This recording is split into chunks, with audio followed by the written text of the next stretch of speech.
few weeks before the Invasion pay-per-view in 2001, the WWF decided to end an episode of Raw with a WCW match. Booker T and Buff Bagwell had the honour of representing an opposing brand in front of a pretty loyal WWF audience, and as you could probably guess, the match wasn't well received. It's been said that the crowd reaction to this one led Vince McMahon to completely change future plans for a proper WCW revival, and scheduling for future WCW Monday Nitro shows ended up getting completely scrapped, which admittedly does sound like a knee-jerk reaction. But what we'll do today is look at how the match came to be, we'll look at the match itself in detail to see what went wrong, and we'll look at the effect it had on the overall future of pro wrestling. This is Booker T vs Buff Bagwell, the WCW main event on WWF Raw. And when leaving your comments for this video, remember to check out the pinned comment and the description for links to Rush Royale, the ultimate tower defense game. Build your team of archers, trappers, blade dancers, mighty heroes and more. Complete quests, earn rewards, clash, conquer and emerge victorious.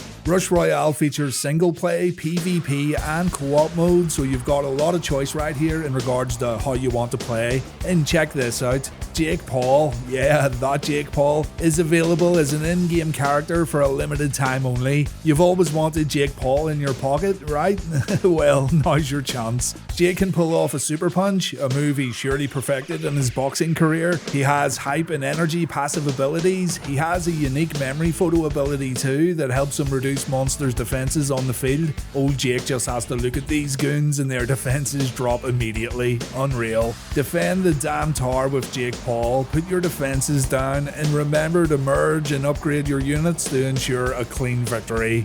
Install Rush Royale for free using my link in the description or scan the QR code on your screen. Get a special Master Chest bonus with gold, a set of cards and magic dust which can be exchanged for a legendary card. If you're using an iOS device, don't forget to allow tracking on the first launch of the game to get the chest. And also, be quick, the number of rewards is limited. Your bonuses will arrive within a day after downloading with my link. So check out Rush Royale today, play as Jake Paul, and remember to defend the damn tower.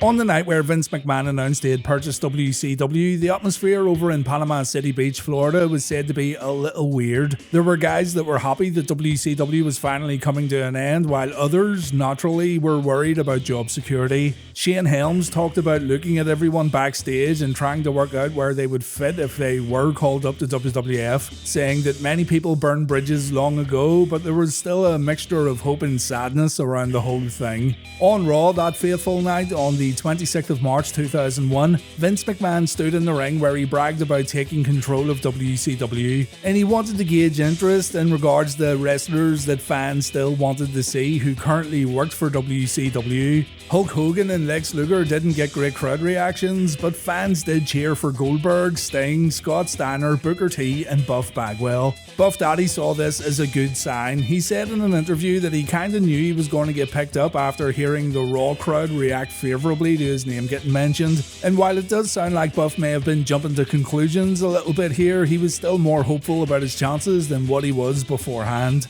Booker T ended up winning the World Belt during the final Nitro, a show that was produced by WWF, so that gave Booker reassurance that he had a job too if he wasn't going to sit out the remaining dates of his contract. In the end, both Buff and Booker accepted buyouts of their AOL Time Warner contracts, and both men got brought in to begin a new journey with Vince McMahon and the WWF. Booker T made an impact by attacking Stone Cold Steve Austin at the 2001 King of the Ring. Bagwell's debut, however, wasn't nearly as impactful. He just kinda showed up when the Invasion storyline was already underway.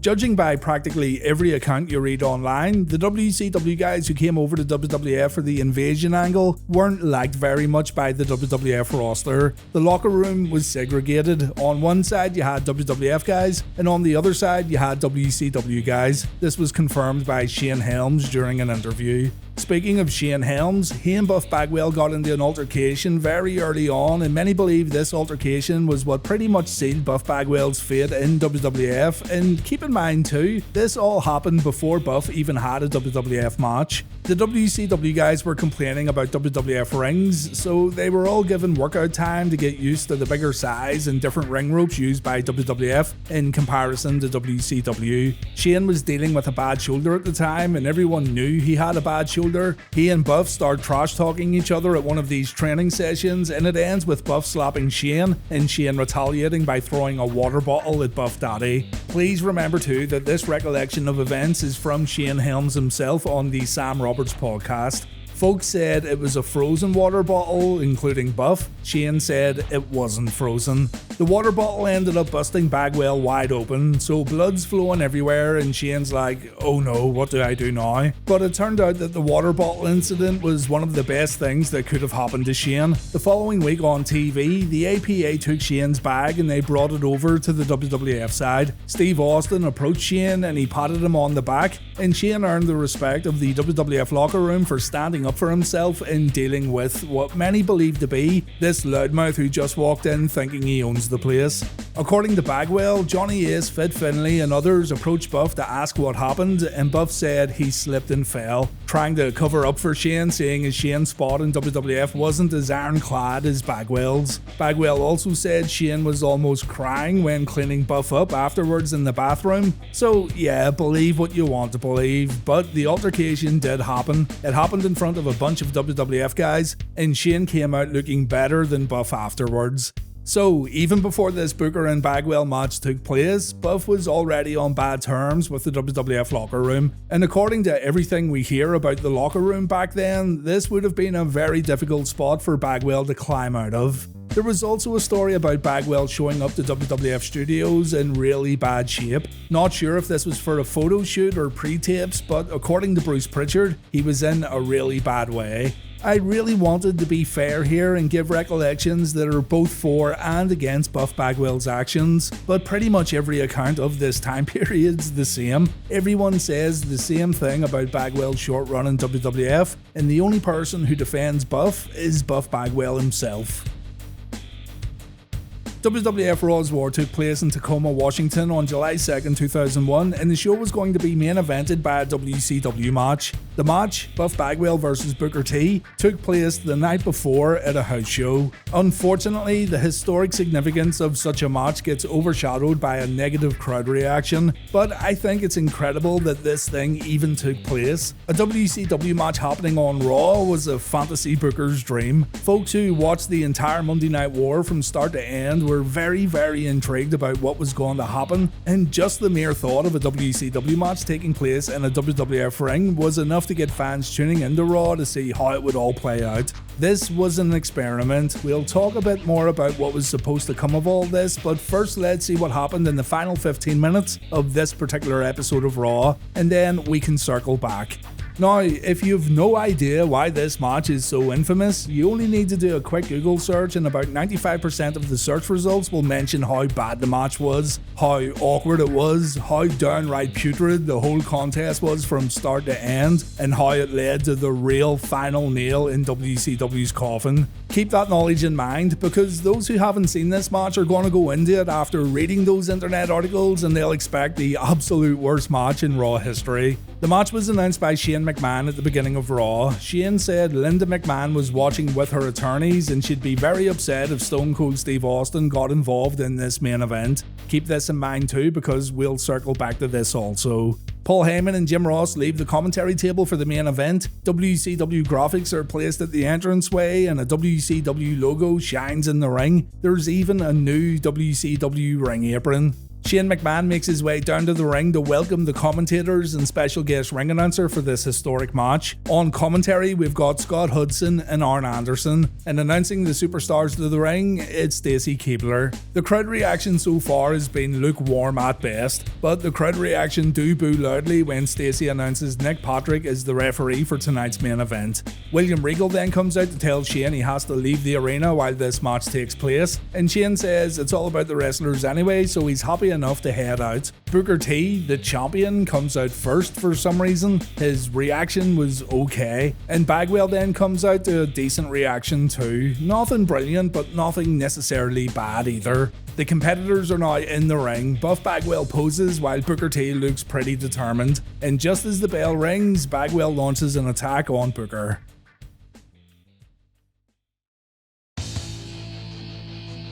Within the first 15 seconds of the match beginning, the crowd are chanting boring. The men haven't been given a chance to do anything at all except a few strikes, a rake in the face from Buff and a double arm DDT. And already the folks in the audience have made up their minds that they don't want to see this match. Buff lays in a few corner strikes. He sends Booker to the opposite corner, but the WCW champ gets a boot up and Buff ends up taking a spinning front kick. Booker falls on his ass after the move, but if you watch closely, his foot actually got caught in Bagwell's left arm. Buff then takes a back elbow, but he comes back by dropping Booker on the top turnbuckle. The distance was off here, and this could go back to WCW guys being used to smaller rings, but it's nothing absolutely terrible. Bagwell then delivers a swinging neckbreaker. He looks out at the crowd before doing his little Buff Bagwell dance. He then delivers a suplex, and not only are the crowd now chanting boring, but their attention's been drawn to something else going on inside the arena. Everyone's looking away from the ring.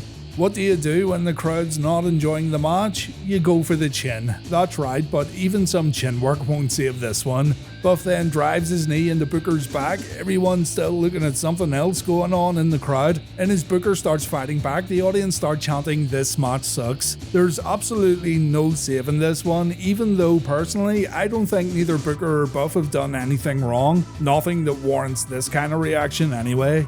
Booker lands a dropkick, but Buff gets back to his feet before the champ. Booker gets kicked in the ribs before Bagwell tells the audience to shut up, and Booker gets choked on the middle rope just before we go to the match finish. Booker lands his jumping sidekick, a few clotheslines, and his trademark running forearm. The crowd are still unsettled, but not as bad as what they once were. Booker then hits the axe kick that does get a good reaction, but just after Booker performs the spinneroonie, the crowd pops for Steve Austin and Kurt Angle hitting the ring. Austin and Angle attack Booker, and Buff Bagwell helps the WWF guys. Scott Hudson and Arn Anderson aren't sure why Buff's doing this, but that's how the match ends, and that's what all the fuss was about really. Bell to bell, the match was about 5 minutes long. Booker takes a beating on the outside, he gets thrown into the ring steps, and Austin, Angle and Bagwell continue to attack Booker all the way up the rampway. We then cut over to seedy bastard Vince McMahon trying to get his rocks off with Tori Wilson, only to get caught by his wife Linda. Again, we'll circle back to this in a moment. And then we cut back to Booker, Austin, Bagwell and Angle again. Booker continues to get annihilated, and it ends with Booker literally getting thrown out of the building, just tossed out onto the street like a piece of garbage. Bagwell celebrates with his new best friends, but Buff really should have known better. Angle and Austin attack Buff Daddy, and he too gets thrown out of the arena before Raw fades to black. Let's go back to the very beginning of the match. Buff Bagwell stated in an interview that the minute his music hit, he was told not to look directly into the cameras. Here's what Buff said about this during an episode of the Steve Austin Show on Podcast 1. And I swear to God, back to me thinking something else was up with it. I just believe it with my heart. My music comes on, and I swear to God, I took the step to walk out, and Shane McMahon steps in front of me and goes, "Oh yeah, I forgot to tell you, don't look in the cameras." And I said, "Have you ever watched one of my matches? That's all I do." I said, "The only thing I do is pose and look in the cameras." That's the gimmick. That's my whole gimmick. So if you watch it back, yeah, I'll walk down that aisle and act like the TV cameras got the plague. I'm trying to get away from it. I'm dodging the camera. I'm looking away from it. I can't look in the camera. I'm like, oh my God, I can't look in the camera. So, oh my God. So I was totally I'm getting booed and shit thrown at me. I'm like, what the is going on? I'm getting booed for the first time. Now, we all know Buff likes to look into cameras, and he's absolutely right. It's what separated him from others during his matches, and it's something he tended to do in every single one of his matches ever since he joined the NWO and WCW. Would looking into the cameras make the match any better? No, it wouldn't have. The crowd still would have booed it. But Bagwell was thrown off a little when he had to stop doing something that he was so used to doing for the past 5 or 6 years or whatever it was. Bagwell believes the whole thing was nothing but sabotage. The WWF higher-ups knew the crowd was going to react the way they did, and the match was destined to fail from the moment it got booked. And you know what? I really can't see how this match could have played out in any other way. WCW were already made to look like the bad guys. They were the invaders trying to make a name for themselves. You're in front of a crowd who paid to see WWF wrestling, and this audience just wasn't going to pop for Bagwell nor Booker. On top of that, WWF already planned to have the match thrown out when they sent Austin and Angle to the ring. Even if the audience cheered for Booker and Bagwell, it was still going to end with both men getting thrown out of the arena before Raw ended. So that tells us what the WWF thought of the match even before the bell rang to kick it off. Bagwell also stated that the match should have taken place the following week on Raw in Atlanta. WWF was going to take place in WCW's backyard, and it would have made way more sense to hold the match off for a week. And yeah, I do agree it would have made more sense, but then again, if WCW were to survive, they simply can't run matches in Atlanta every single week under the WWF regime. The brand would have to succeed in places other than their home turf. So yes, it might have been fine to begin with, but long term, no. It didn't really benefit WCW nor WWF. Maybe getting things off to a good start in Atlanta could have helped for sure, but here's something else to consider. DDP wrestled The Undertaker in Atlanta on the following episode of Raw, and the crowd booed DDP in favour of the dead man.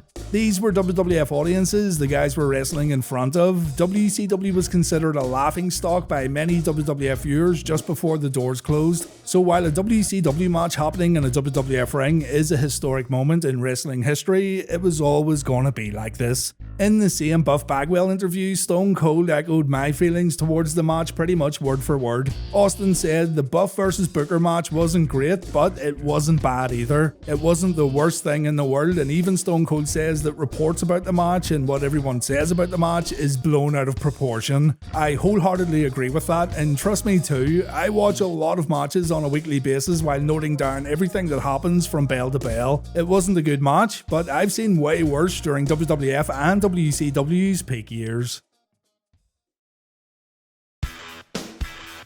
It's been reported and confirmed by those working in the company at the time that the initial idea was to run WCW shows after the purchase was made. WCW Nitro would potentially air on Monday night, seeing as Vince felt WCW needed Monday nights more than Raw, and Raw would maybe get moved into SmackDown slot. That part's never really been confirmed.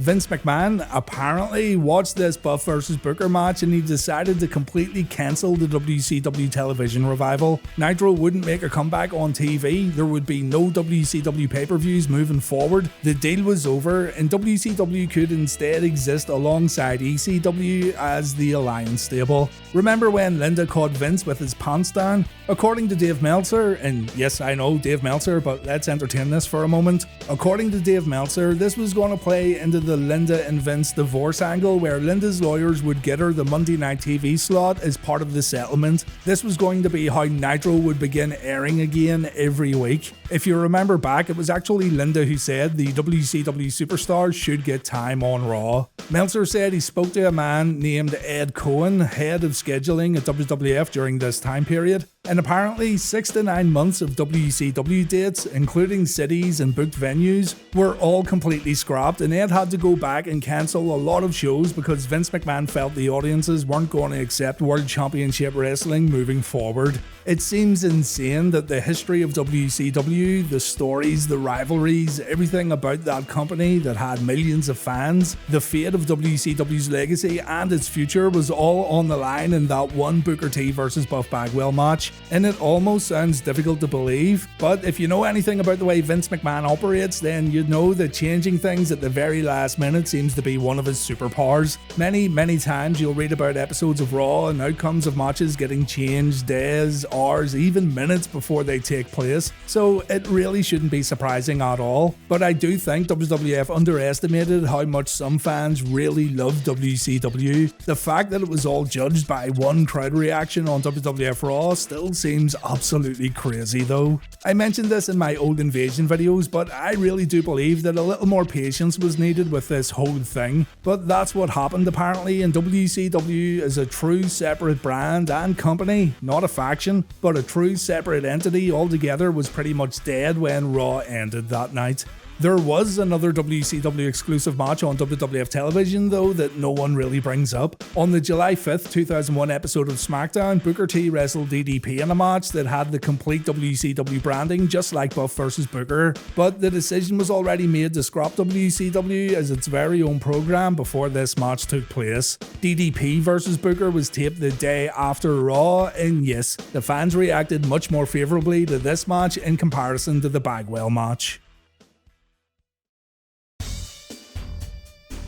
Buff Bagwell ended up getting released from his WWF contract. He believes he was set up, and he blames Jim Ross for spreading a story about his mother Judy calling in to request time off for her son due to injuries, and to also complain about Buff's travel arrangements. One week he's in the main event, the next week he's fired. Bagwell said Ross told him to take a week off house shows because there were some big plans lined up for him at the Atlanta Raw. He showed up to Atlanta and he got fired. The story that stuck though was Bagwell not attending the house shows because his mother phoned up to complain. Buff blames Jim Ross for starting this rumour, and to this day he's stuck by it. It's completely up to you though what you want to believe.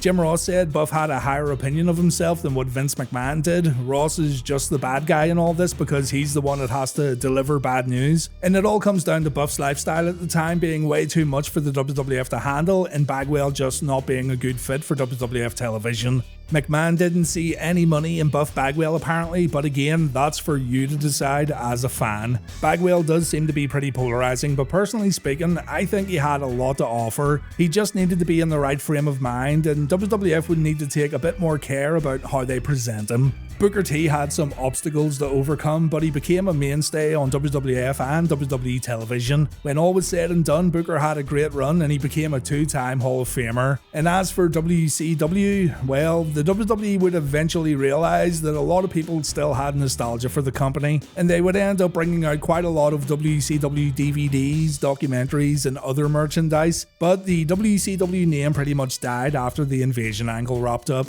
Eric Bischoff's WWF debut brought a lot of old memories back when he talked about destroying Monday Night Raw in the ratings, but over time WCW became nothing but a memory. I'm not sure what Buff and Booker could have done differently in the Tacoma main event, but I think it's pretty obvious that the match shouldn't have been booked in the first place. Do let me know your thoughts in the comment section. Thanks for watching guys, and take care.